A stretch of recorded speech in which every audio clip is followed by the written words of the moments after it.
What's up, everybody? Welcome back to my channel, Clemente Collector. I'm Theo, and this is another episode of Behind the Cards. This is actually episode number 15. I should have probably had this guy on for episode 21, but this is Howard Chasser. He was actually just on the last episode talking about being a dealer, but the reason why I wanted to have him on Behind the Cards is to talk about his Clemente collection. So thanks for coming back on, Howard. Absolutely, my pleasure. So, are you going to charge me overtime for having you back on the show? Definitely not. As I told you, I love sharing my collecting. That's cool. So I met Howard at the Pittsburgh show, and I think after talking to you for a while, you're ranked, I believe, second or first as far as Clemente, the Clemente collection on PSA registry. On the PSA registry, I have the number 2 Clemente master set, but my Clemente collection actually extends way beyond PSA. That's crazy. I'm so excited to have you on. I'm pretty sure you're the biggest Clemente collector I've ever met so far, which is really cool to get this on camera. Really cool to just see some of your cards that I'll probably never own. So, So how long have you been ranked second on the PSA registry? I think I've bounced back and forth between second and third for like a couple of years. I used to be, I got started with the registry, partnered with a friend of mine who had like a really like the high grade stuff. He had the number 1 basic set. He had like all 9s and 10s. And I had a lot of the rarities, the more obscure issues. So when we partnered, PSA hadn't graded a lot of what I had. Even at that point, I was sending stuff in all the time that were like the first ones graded because they had never seen them before, and we were getting them added to the master set. And I think took us probably a year and a half. Give or take, and we actually we held the first place spot for 5 years as partners, and that was Brian, and Brian ended up auctioning most of his collection, and initially I didn't really care that much about like the whole PSA thing. For me, I collected for my love of collecting, and it was also getting harder to find stuff for me that I needed that I didn't have. And so just kind of like, all right, yeah, maybe I'll do the PSA master set. And I'm not looking to finish it. Like they include things to me that are just silly, like where I have complete bazooka boxes and they have 3 slots. You know, they have a bazooka box, a bazooka panel, and a bazooka single. I have some of them. If I run across them here or there or whatever, I'll grab them. But like, I don't care if to ever necessarily complete it. I do have, and I guess I do take pride in having the distinction. And no disrespect to Andy, who has the number 1 set. He's got an incredible collection. But I have more unique items in my set than any other set on the registry. Wow. I have a number of 1 of 1 items, like 1 of 2 known, stuff like that. Sadly, PSA relegates most of that stuff to optional. But I think I'm actually going to be showing some of it to you a little later. That's awesome. So I always wondered, like, back when you guys had the top spot for like 5 years, did PSA at the time like have like a yearly banquet, and did you guys get invited to it or anything like that, or does it have to be like more of a mainstream set to be invited to something like that? I don't know. You know what? I have no idea. I don't recall being invited to any banquets. I didn't care about being invited to any banquets. It was just fun, you know. It was something to chase after. Did you guys ever like get asked to like, can you bring all your Clemente collection to this event and show it off for the weekend or anything like that, or never really happened? I never got asked. I actually did just speak to Joe Dralick, who promotes the CSA show in Chantilly and the Philly show, and suggested to him it might be nice to do, and it's not necessarily my collection per se, which I'd be happy to do, but to highlight different collections at each of the shows. Yeah, I kind of felt the same way. Like I almost like I'm only up to 70 playing days cards, but I almost felt like I almost wanted to rent a table in Pittsburgh and just have my collection out and just talk to people about Clemente, like literally have a sign up that says nothing's for sale, and just to talk. Like I went to the Pittsburgh show. I'm like it would be cool, like you said, like they could give some space up for like, here's the best Hank Aaron collection. He was willing to come out here and talk to people. Like, I think as a collector, I would love to have something like that. Like, I don't know. Yeah. And, keep an eye out. Joe is very open-minded that way. So there's a lot, from what I understand, from what he shared with me, there's a lot of exciting stuff coming to both of those shows in the near future. That's awesome. I know, at the National, they do like the Diamondback collection last year, I believe, and some other collections, which is awesome. I just, like you said, I wish some of the regional shows would take similar, like, all right, I can't get the Diamondback collection, but let's get Howard Chasser's collection. But so when did your love for Clemente start? So it's a strange story of sorts. I was 13. I was a collector of comic books. Baseball cards were just something I kind of played with in school and flipped and traded and whatever, and watched a game here or there with my dad or my grandfather. Didn't really understand baseball cards as a collectible at the time, and the comic book shop I went to brought in a huge 1950s collection of baseball cards, and when I saw them, I was like, oh my god, and it clicked. It was like, well, of course there's old baseball cards, just like there are old comic books. Yeah. And I grabbed, I think it was the Sport Americana price guide at the time, and started studying, because that's how I approached collecting. And I was a student of the Overstreet price guide for comic books as well, and finally made it to my first card show at age 13. Now, up to that point, the most I had spent on a card was, I think, $5 for Nolan Ryan rookie. And my mom took me to that show, and I like to say, bless her heart, she was tolerant of my collecting, but not really supportive. I did have a great aunt that was incredibly supportive and donated quite a bit to me to be able to collect as a kid. Anyway, so I went into this card show at 13 years old and was mesmerized. I just didn't know where to look first, and I just was trying to soak it all in. And here's the strange part. So I can't tell you why, because I don't know why. Okay. What I've come to say is I don't believe we pick what we collect. I believe what we collect picks us. And I was staring at this one guy's case, and he had a whole bunch of 1950s cards, and that Clemente rookie just had, didn't have a real glow on it, but it as if had this glow on it. And I was like, wow. And I looked it up. It was a guide called the CPU at the time. It was listed as an $86 card, and he had it priced at $68. Now I had probably spent 30 or 40 or 50 on a couple of comic books. Those were probably like some of my best comic books at the time.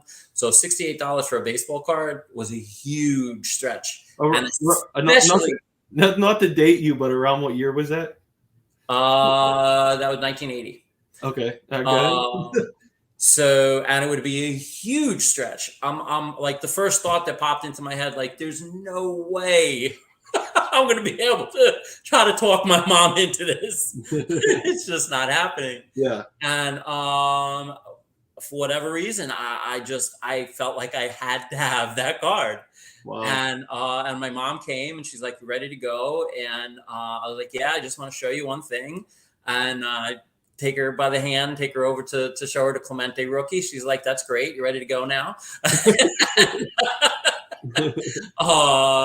It proceeded to be probably about a half hour of pleading, begging, crying, making deals. It'll be my presence for the next year.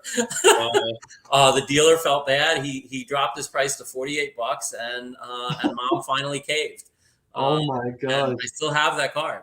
That's awesome. I say that's my most valuable card. It's not graded. I won't grade it just for the point of it. Like, it's still in the original little plastic lucite holder that I had it in from back then. And awesome. Grading wise, it's probably, I don't know, a 3 to a 4 or something like that. So not bad, but to me, like I said, my most valuable card. That's awesome. That's awesome. And then from there, I started buying some of the a couple of the other Clemente cards. I knew nothing about him at the time. I didn't know him as a player. And in studying the Sport Americana price guide, I always seem to be drawn to obscurity, like the rare stuff, the hard to find stuff, the challenge.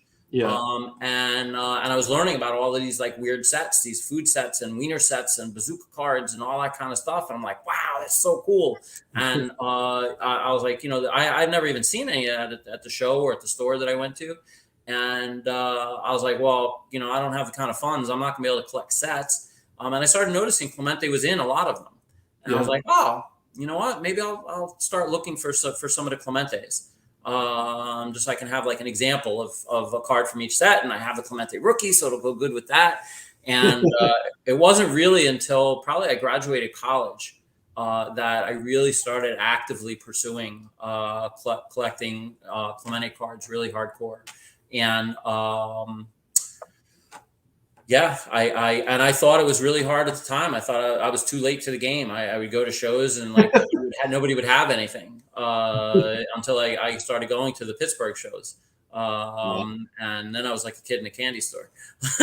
Yeah, because I mean, at that time, and I hear some of the other collectors that have been collecting Clemente for 20, 30 years, like at that time, like he was very reasonably priced compared to some of the stars. Like Mantle was higher back then and things like that. Like, do you kind of like, especially the bazooka and stuff like that, I heard was pretty cheap back in the day compared. Well, it's all comparative. Mantle has always been like the guy in the 50s, from his era. Right. He was more expensive back then. He's more expensive today. To me, it was more about the, like I said, just chasing some of those obscure issues. The treasure hunt of it. Yeah. And it was also later, it was probably somewhere like middle 90s, where I grabbed a couple of books and I started reading and really learning about him as a player and a human being and a humanitarian. And I like it. And it just grew and grew and grew. It's like, wow, like, did I get lucky? Like, I'm collecting the right guy. Like, look who this guy was as a player, as a person. Like, that is awesome. I mean, did you, I mean, as a 13-year-old, when you saw that Clemente rookie, did you even know what a rookie card was and realize it was his rookie card? Or okay. I had gotten that far in learning about collecting. I did understand that it was his rookie. Okay, cool. Yeah, that's crazy. Yeah, I mean, I had a similar experience with the Barry Bonds rookie, top-rated rookie card with my grandpap at the flea market. And I still have that card, and I refuse to get it graded. It would probably get an authentic because it's so bent up now at this point. But it's like one of those cards that I just never would want to give away. Like, it's just so important to me. But that's really cool. So I guess obviously people know you're a dealer also, but as a dealer and a collector, is there any other players or sets you collect other than Clemente? It's more like odds and ends. The only other really kind of focused area that I've collected some is Venezuelan cards of like the biggest name Hall of Famers. So like Mantle, Aaron, Mays, Clemente, and then like some of those like iconic cards like Ryan rookie or Yaz rookie or 64 Rose, that kind of stuff. So I have like a little mini Venezuelan card collection. Again, there's that obscurity theme. I've loved the bazookas, so I've sold off a lot of what I've had, but I've owned complete or near complete sets from probably at least half of the bazooka issues in box form. I still have, I think it's about 70% or so of a 1962 complete box set. Wow, that's awesome. Yeah, I love the bazooka set. That's so cool. I have one Clemente Venezuelan card. The floating heads card. Yep. Yeah, that's a decent grade on that too. Yeah, I actually got this gifted from Darren. He's got a channel called Return to Collecting, which was an awesome gift. Yeah, that's awesome. Yeah, very nice. It's my first and only Venezuelan so far. But yeah, I also I've been looking at the Opichi Clementes, trying to find them for a reasonable price, but they can definitely get pricey. Yeah, no doubt. The 70 depending on grade. 72 O-Pee-Chees are probably the easiest ones to find. So that's probably where you're going to find your best price points. 73 low grade is not hard to find. 73 nicely centered is like next to impossible. My dream O-Pee-Chee is definitely 71 because 71 is my favorite Clemente card. Obviously, it's pricey. You don't have to laugh.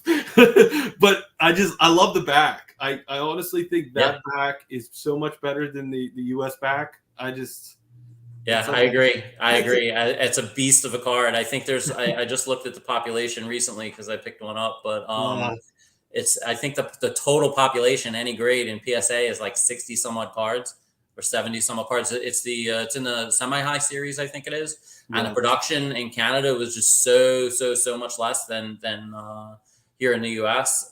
It's just a beast of a card, along with the Pirates team. The Pirates team card is also in the high number series. Very, very, very hard in the O-Pee-Chees. Yeah, I recently started working on the team cards, which I was really against doing because you could barely see Clemente on them. But I just started to gradually look at SGC 4s and 5s that if I got them for 30% off comp, then I'm starting to gradually pick them up. But yeah, I'm with you. They were some of the last cards I picked up for the master set. Like I didn't really care about them. I'm like, all right, well, but they're not that expensive, and that's where I didn't even pay. I think I got them in maybe like 6s or 7s or 8s, and I was getting them for the most part cheap. There's a couple like I got a little higher grade that I paid what I'd call real money for, but yeah, they're definitely not my favorite cards either. So before we start showing cards, we're going to show cards in a second. You have to tell the story about the Kennywood exhibit card because you told me about it at the show. And me and my friend Matt are always looking at the Kennywood exhibit cards. Well, they call them Pittsburgh exhibits, but as far as I know, they were pretty much sold at Kennywood. Yep. So you had the Clemente, and you had to tell everybody what happened to it. So me and my big mouth, I always tell people like, oh, do you have anything that's not for sale? And as close to really as anything it would be was the card we talked about before, that Clemente rookie that my mom got me. Yeah. And that said, so me and my big mouth, what I say to people is, well, there's nothing I own materially that in theory isn't for sale. There's just a lot of stuff I have that nobody in their right mind would offer me enough that it would entice me to sell it.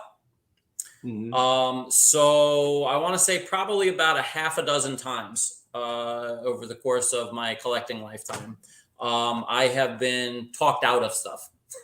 People have offered me enough money at the time where I felt like it would be silly for me not to take that money because it was way more than I thought the thing was worth.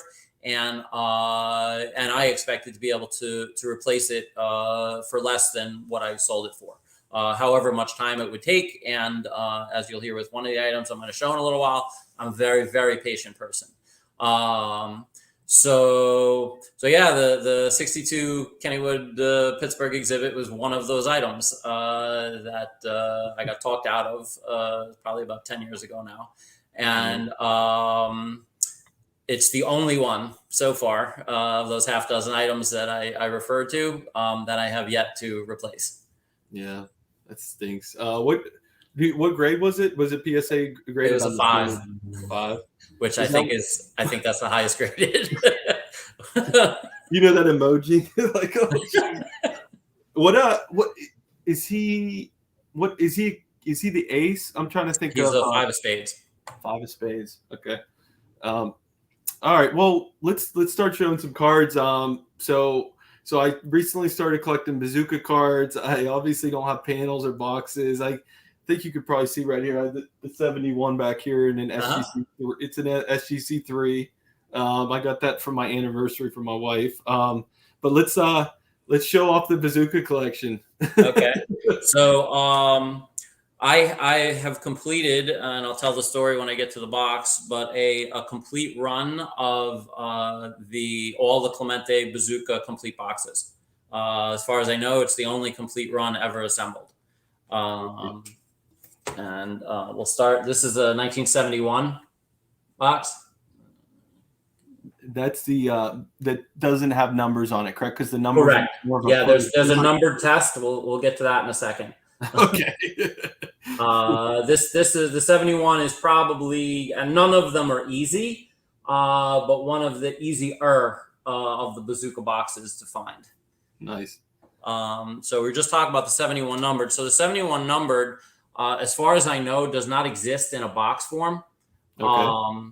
To find it even in a panel form, I think there's only like 3 of these graded or 4 of these graded. Very, very, very, very tough. This was a test issue. Yeah. And you can find the single. That's also not easy. But these panels are like next to impossible. Wow. Beautiful. So that's 71 numbered. 1968. That's one of my favorites. Yeah, this is on a lot of people's list now. Here's where I one of the reasons that I hate the grading companies. PSA graded this a 4.5.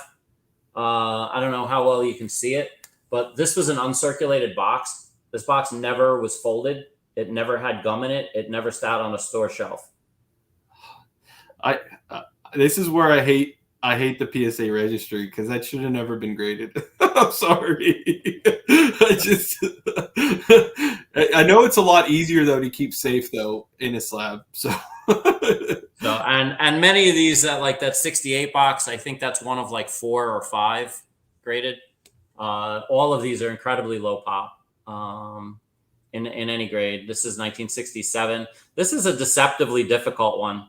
After the 71, the 65, for some reason, is probably the most plentiful. The 67 is really, really, really tough. This, I believe, is second highest graded. I think there's 1.7 that's higher.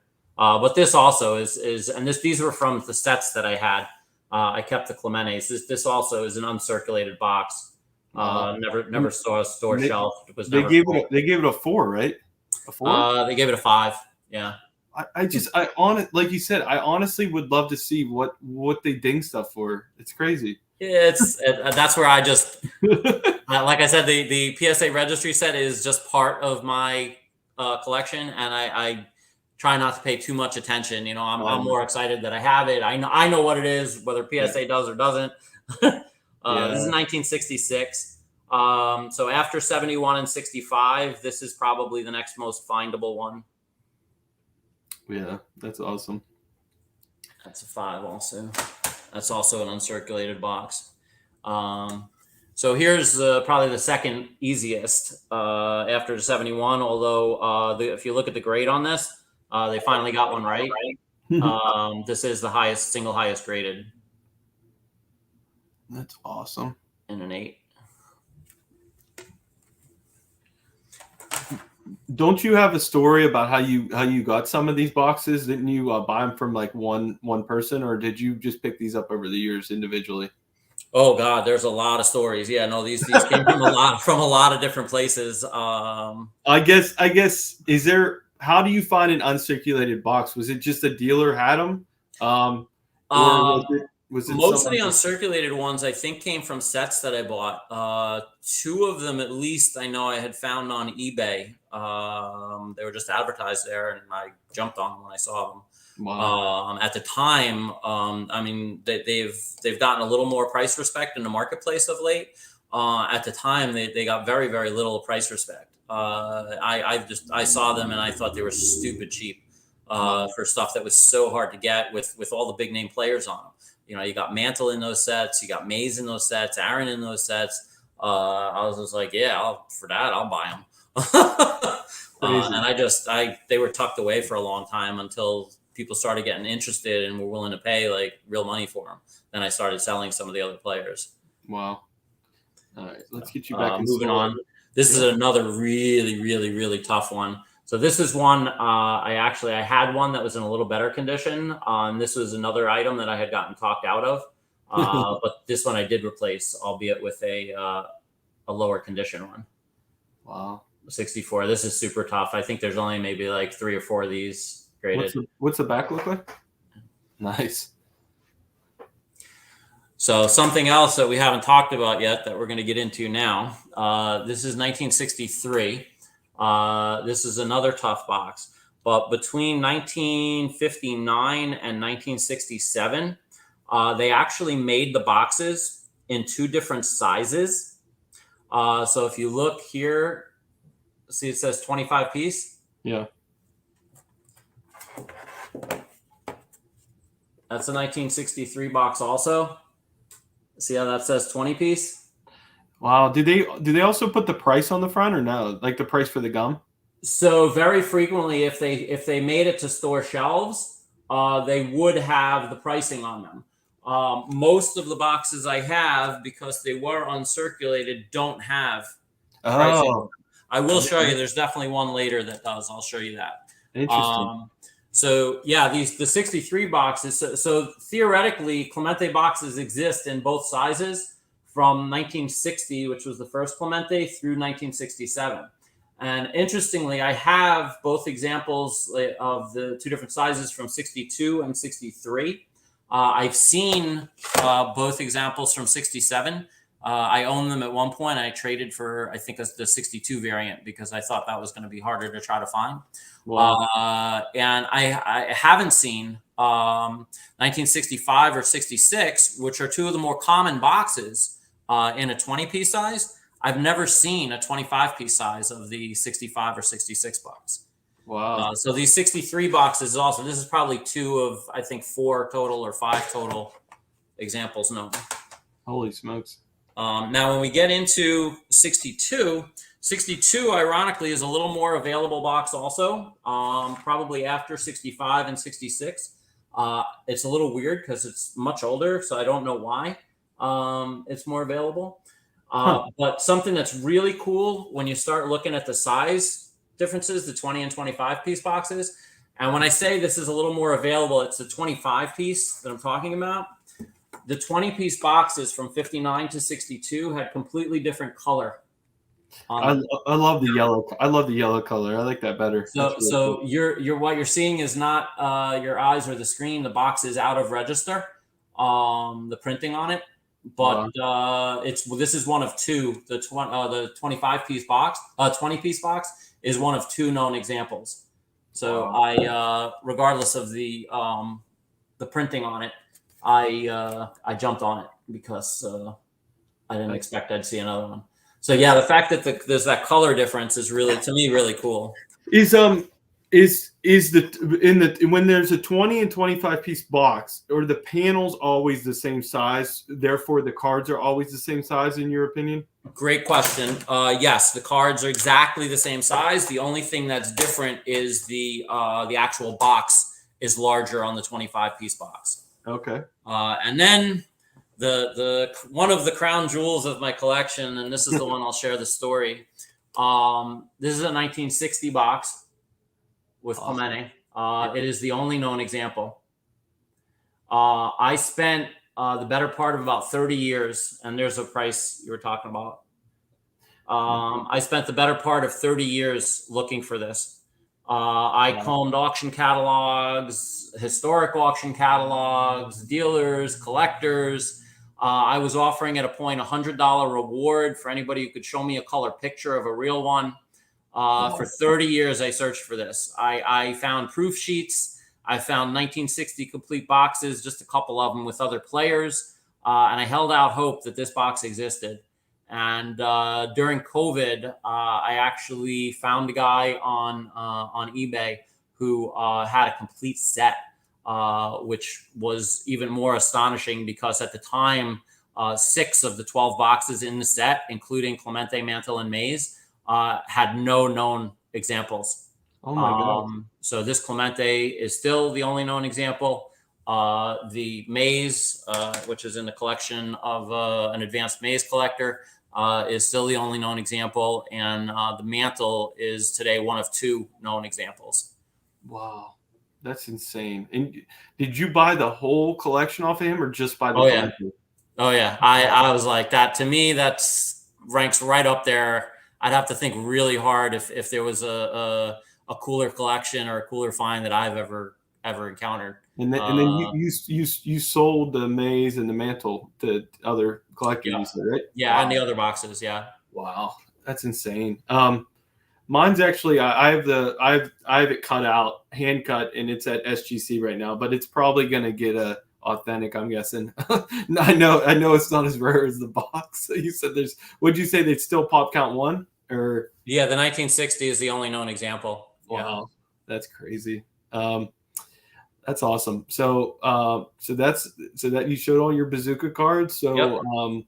what did we said we're going to go into cons next? Cons winners. Okay.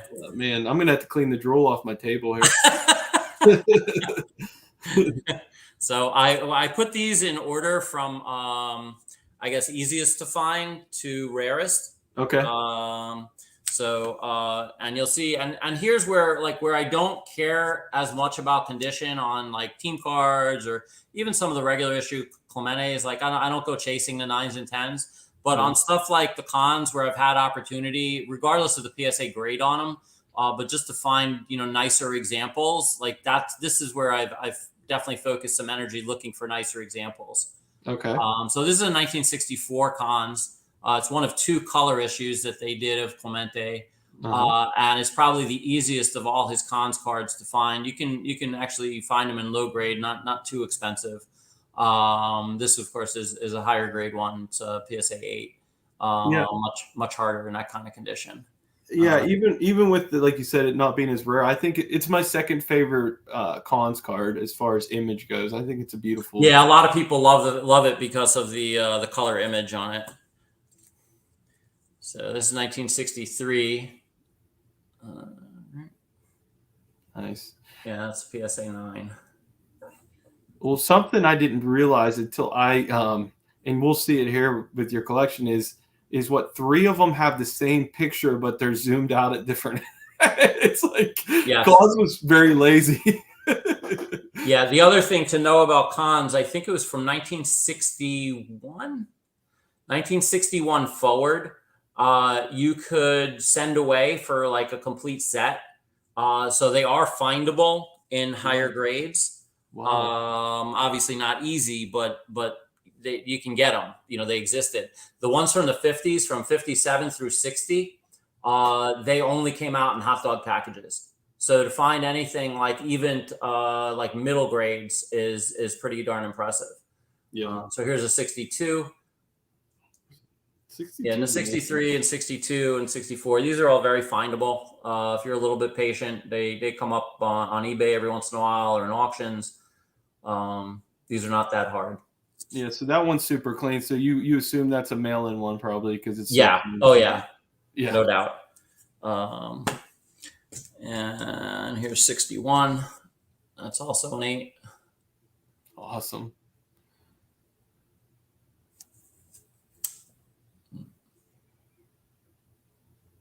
Yeah, that's gorgeous. Okay, now we're going to start getting into some of the ones that are a little more difficult. And we're going to start with, and it's, I don't know why. Because you would think, all right, if they're pretty easy, like up through 64, even and Clemente wasn't in 65, but 65s are pretty easy. 68s and 69s aren't that hard, but for some reason, 66s are really hard. So this is a pretty tough piece.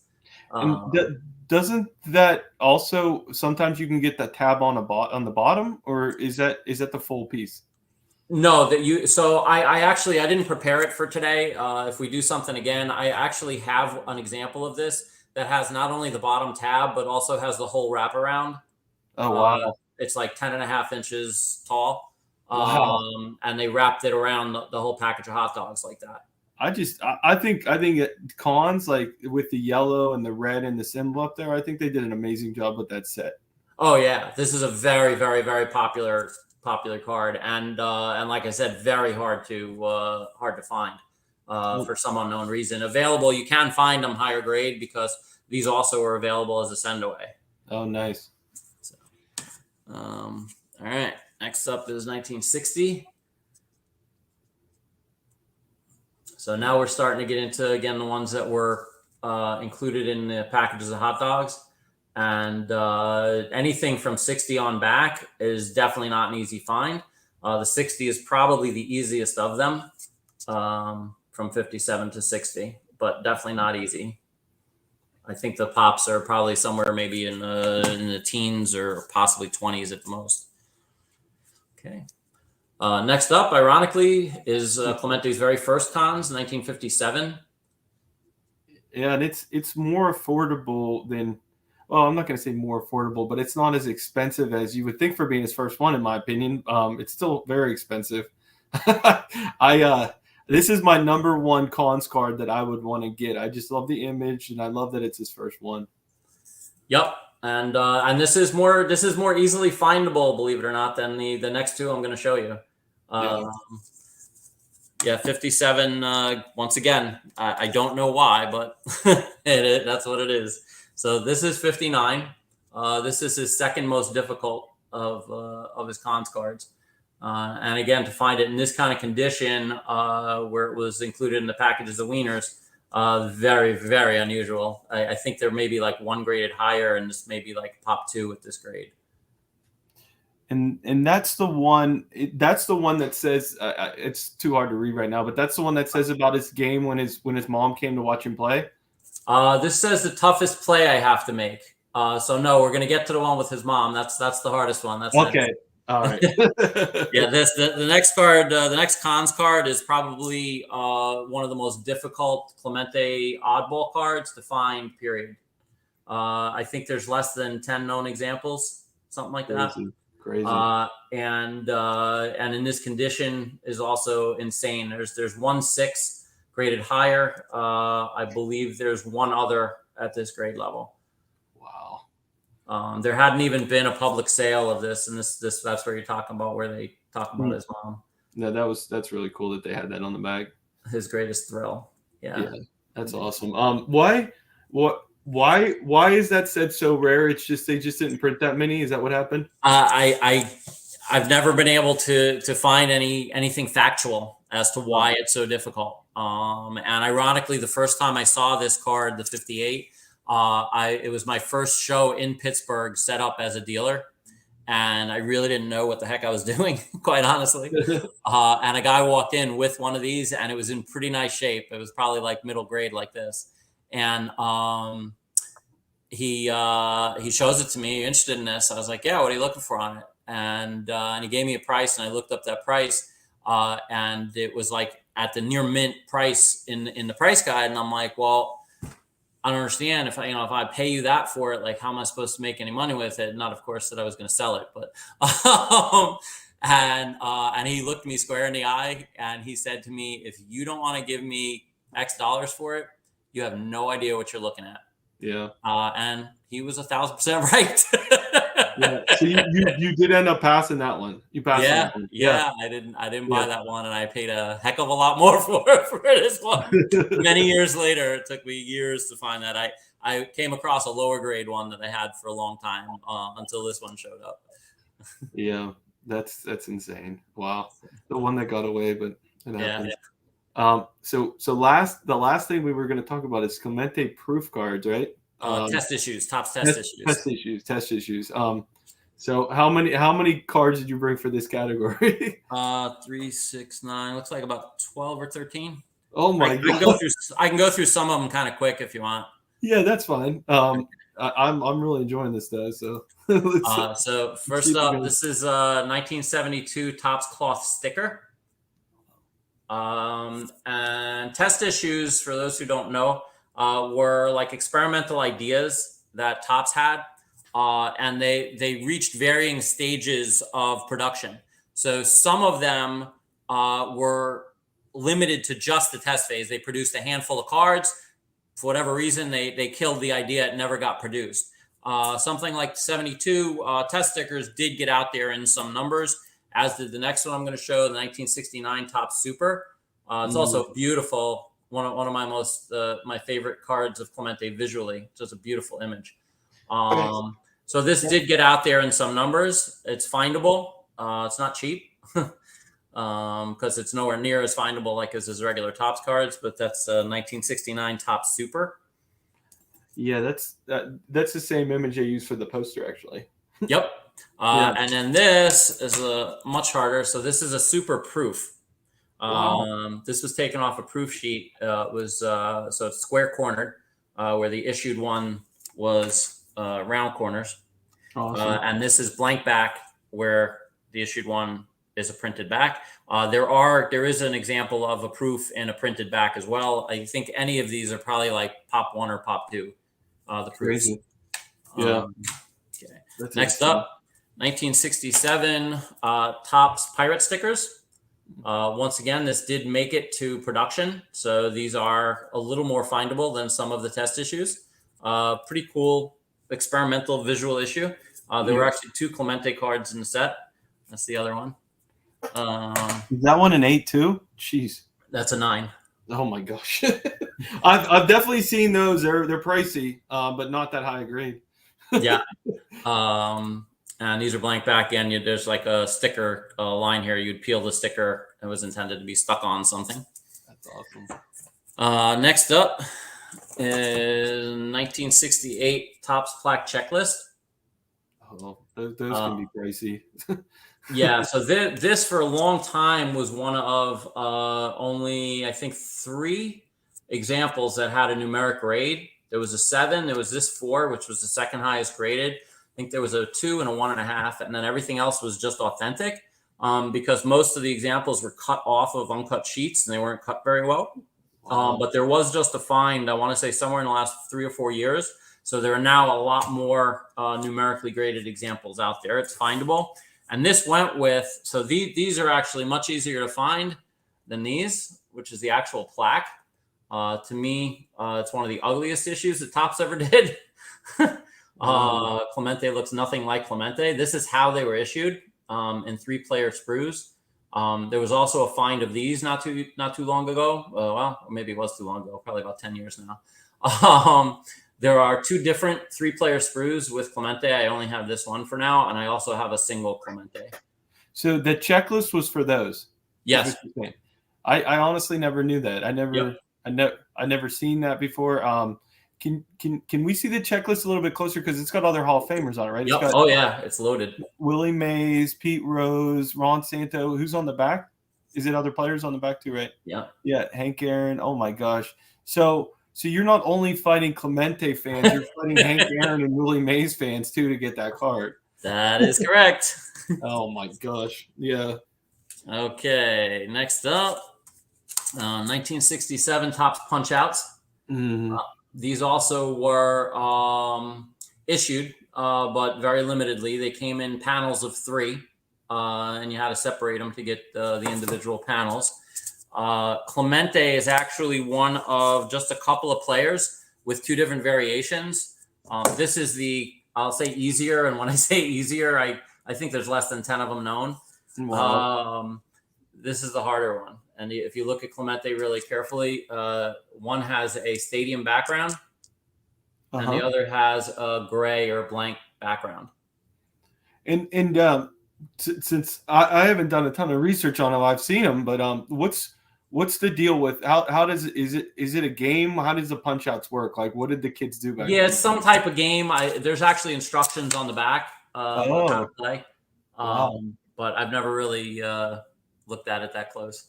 Yeah, that's really cool. I just love this stuff that does like pieces of history to me. It's so cool. Yeah, so the blank back, this one I think is maybe like Pop 4 or Pop 5, and I believe my 6 is maybe the highest graded. Wow, that's crazy. Okay, and now we're getting into the rare air stuff. Well, actually, one of them is not so rare air, but it's very popular. I know it's one that you asked me about pointedly. We'll get to that in a second, but we're going to start with the 67 Topps disc. So this is one of those test issues that never actually made it to production. It only exists in proof format. I don't know how well you can see it there, but it's got like a silver foil background. It's believed that these were intended to be made into pins, but never did. So the handful of examples that exist, this is pretty much how you find them, square cut like that. Wow. So they made the other players. They just didn't make his, basically, right? No, none of the players made it to finished form. Okay. There's 24 All-Stars, and then there was another parallel set of just Giants, San Francisco Giants, also of 24. So there were 24 San Francisco Giants and 24 All-Stars that were in the set. Any of them can only be found like this in some type of proof form. This is not a final process proof. you'll see with the one of the next items that I'm going to show what the final process is supposed to look like. This was one of the color process proofs. This is missing the blue. Wow, that's cool. All right, we'll go with the one that you asked about next. 1968 3D. It's probably the most I don't even know, iconic grail card for Clemente, but it's like you said, it's not actually the rarest. Yeah, for sure. So this is one of those high demand cards. I think there's somewhere around 100 known examples. And this is one, ironically, I had a PSA 1 because it had a little pinhole in it. Wow. And it's one of those cards I got talked out of. And of all the cards that I've ever sold, I've never missed any. Like, it's always been okay. And I've always just been patient. And okay, I'll find it again. When I sold my one of this, I missed it. And it didn't take me very long to go and find this. Something that some people don't know, it actually exists with 3 different backs. Oh, wow. So there's a blank back version. And I'm doing some educated guessing here. I don't know this for a fact, but this did make it to production. So it was produced in small numbers. And it's my guess that the blank back ones are the ones that actually were included in packs and sent out to test. The stamp back, which if you read it, it's saying, this is an experimental thing and please send it back to the company that manufactured it. You can find the back stamp both with like this in a black ink. There's also a red ink version. And in my experience, the red ink version is probably the hardest.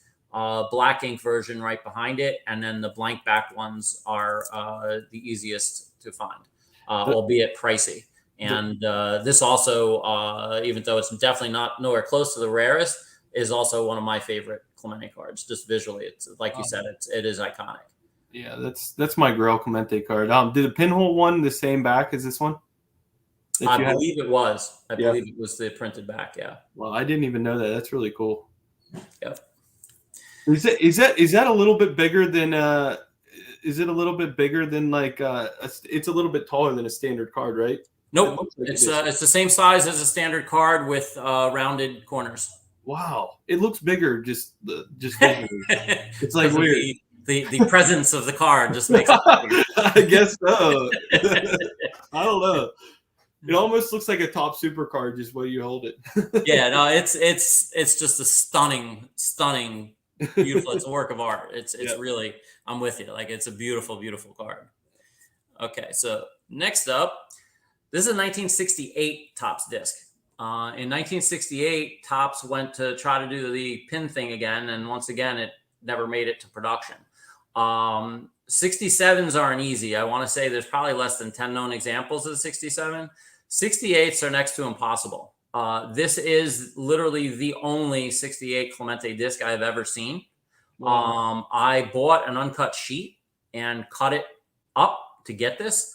There are 28 All-Stars in the 1968 set. Again, any disc from 1968 is just so much tougher. And I was really lucky that I got the sheet because it's very difficult to tell these apart. There's just a very, very slight cropping difference between them. Wow. So yeah, you're looking basically at the only one known of the 68 disc. Insane. Wow. Next up is 1960. What looks like at first glance a 1967 Topps pinup. Yeah. But it's not actually a pinup. If you look, first of all, it's missing the number over here. Wow. And it's printed. Let me just carefully take it out. Oh, no, don't do it. It's printed on sticker stock. Oh my gosh.